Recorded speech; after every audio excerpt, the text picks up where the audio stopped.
যে 7টি কাজ করলে ঘরে রিজিকের বরকত পাবেন। আপনার ঘরে রিজিকের সেই কাঙ্ক্ষিত বরকত বা কল্যাণ আনতে ইসলাম যে 7টি শক্তিশালী পদক্ষেপের কথা বলেছে, আসুন সেগুলো এক নজরে দেখে নিই। 1. নিয়মিত তওবা ও ইস্তেগফার। রিজিকের বরকত হারানোর বড় কারণ পাপ, তাই ইস্তেগফারই সবচেয়ে সহজ ও কার্যকর আমল। আল্লাহ তাআলা বলেন, তোমরা তোমাদের রবের কাছে ক্ষমা চাও, তিনি তোমাদের উপর বৃষ্টি বর্ষণ করবেন, ধন সম্পদ ও সন্তান বৃদ্ধি করবেন। সূরা নূহ 10-12। তাই বেশি বেশি ইস্তেগফার পড়ুন। 2. তাকওয়া ও তাওয়াক্কুল। তাকওয়া মানে আল্লাহ ভীতি রেখে হালাল হারামের সীমা মেনে চলা, আর তাওয়াক্কুল হল চেষ্টা করার পর রিজিকের ফল আল্লাহর উপর ছেড়ে দেওয়া।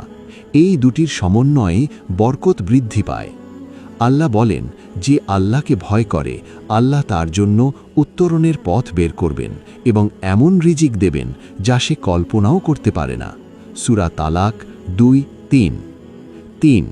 নামাজের হেফাজত। নামাজ শুধু ফরজ ইবাদত নয়, এটি আল্লাহর পক্ষ থেকে রিজিকের এক নিশ্চয়তা। আল্লাহ বলেছেন, আপনি আপনার পরিবারকে নামাজের আদেশ দিন এবং নিজেও এর উপর অবিচল থাকুন। আমি আপনাকে কোনো রিজিক চাই না, আমি আপনাকে রিজিক দিই। সূরা তহা 132। 4. সম্পদের সুরক্ষা। নিয়মিত দান ও সদকা। দান করলে সম্পদ কমে না, বরং বরকত হয়। আল্লাহ বলেন, যিনি অভাবীকে সাহায্য করেন আমি তাকে বহু গুণে রিজিক দিই।